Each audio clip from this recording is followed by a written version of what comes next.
C'est Smart Ideas, notre rubrique Startup et Innovation. On est en duplex avec Frédéric Mitten, le président de Cosma. Bonjour, bienvenue à vous, entreprise que vous avez créée en 2022. C'est quoi Cosma? Racontez-moi. Bonjour, alors Cosma, c'est une entreprise qui fait de l'imagerie sous-marine nouvelle génération. C'est-à-dire qu'on déploie des petits drones sous-marins qui vont prendre des photos en fond de mer et aller chercher de la donnée très précise sur des grandes surfaces pour faire des analyses, en particulier des écosystèmes sous-marins.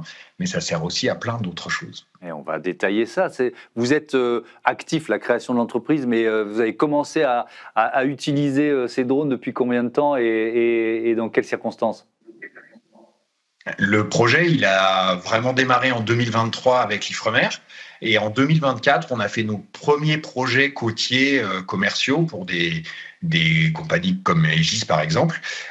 Et en 2025, on a commencé à déployer sur des vrais projets industriels un peu plus loin des côtes et sur différents cas d'usage. Là, ce qu'on voit à l'écran, c'est un projet qu'on avait fait au Portugal sur, par exemple, un site de restauration de kelp, où il y avait une biodiversité absolument exceptionnelle. Alors justement, c'est ce qui, moi, m'intrigue, c'est les différents usages. Parce que je vois bien un usage qui est finalement la méconnaissance des fonds marins. Paradoxalement, c'est un univers qu'on connaît assez peu, donc j'imagine qu'il y a cet usage-là, mais il y en a beaucoup d'autres. Alors, en premier lieu, effectivement, c'est comprendre ce qui vit dans le fond de mer. C'est un sujet qui est important, notamment au vu du rôle de l'océan comme un régulateur du climat ou comme une source de biodiversité. Les biologistes, c'est les plus exigeants en termes de qualité d'image et de coût finalement à l'hectare ou au kilomètre carré. Mais en apportant cette nouvelle technologie de robotique et de data science, on peut aussi servir les besoins de la surveillance des infrastructures critiques sous-marines, les câbles, les pipelines, etc., qui ont été installés ou qui vont être installés en fond de mer. S'assurer qu'il n'y a pas de danger aussi, tels que les anciennes bombes de la Seconde Guerre mondiale qui continuent de joncher les sols des fonds marins. Et puis de la surveillance de zones, d'entrée de port, etc., pour assurer la sécurité du trafic maritime. Alors, qui sont vos clients, on va dire, entreprises, si vous pouvez nous en citer quelques-uns, avec des cas d'usage justement un peu différents? Alors, on a plusieurs types de clients, typiquement des organisations non gouvernementales comme le World Wilderness Fund, pour qui on a travaillé sur un projet de démantèlement d'une ferme aquacole. On a des énergéticiens tels que l'allemand RWE, avec qui on travaille principalement sur l'éolien, sur des sujets d'études d'impact environnemental en mer, mais aussi des pollutions pyrotechniques. Et puis, on travaille aussi pour les services de l'État, pour d'autres opérateurs éoliens, sur de la surveillance d'infrastructures. Ouais. Alors, j'aurais pu commencer par là, mais sur la technologie, qu'est-ce qu'ils ont de particulier, vos drones? Expliquez-nous. Alors, nos drones sont tout petits, 80 cm par 40 par 30.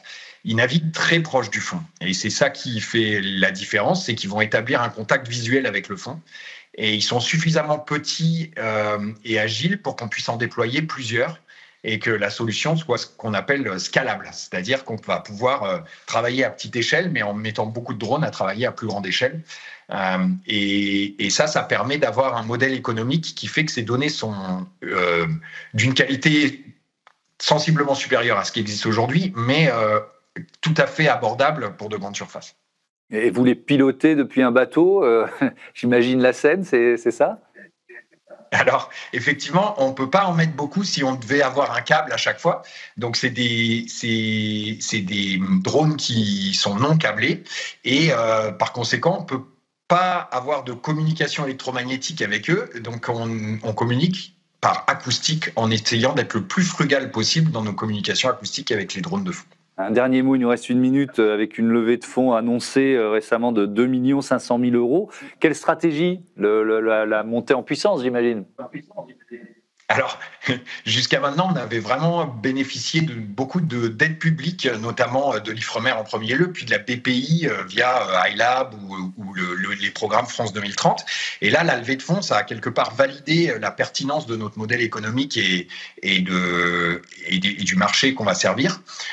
Ça nous permet de continuer de développer des nouveaux drones et surtout toute la plateforme de traitement de la donnée qui permet de fournir des résultats rapidement, bien géoréférencés et d'aller détecter que ce soit des espèces protégées ou des dangers en fond de mer.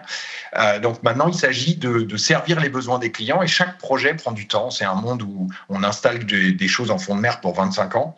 Donc il faut du temps pour être connu sur le marché et travailler avec l'ensemble des acteurs.